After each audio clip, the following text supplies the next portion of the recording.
Bdiet topera mis-6 ta' 3 filgħodu t-taqsima l-ġdida tal-Korp tal-Pulizija, ir-Roads Policing Unit.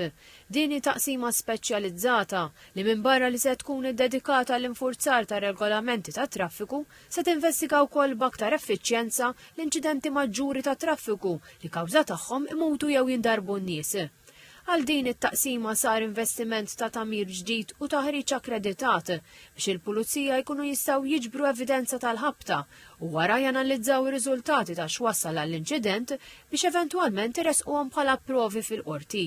B'hekk dan il-proċess għandu jgħin biex toroq ewlenin li jingħalqu wara inċidenti serji ta' traffiku jkunu jistgħu jinfetħu aktar malajra traffiku.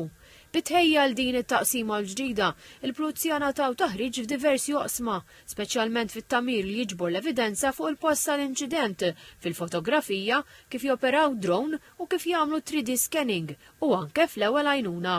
Taħriġ ieħor akkreditat minn kumpanija Angliża nata dwar programmi tal-kompjuter li janalizzaw il-ħabtiet, il-kwalità tat-tarmak u saħansitra l-mod kif tkun taqleb it-triq.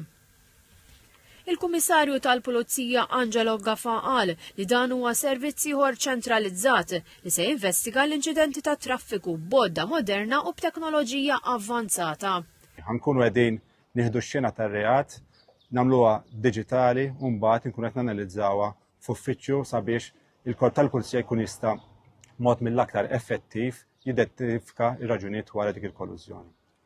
Il-Ministru għall-Internu Sigurtà Byron Camilleri qal li b'dan l-investiment il-Korp tal-Pulizija mhux biss se jibqa' joffri servizz professjonali iżda anke servizz aħjar lill-komunità.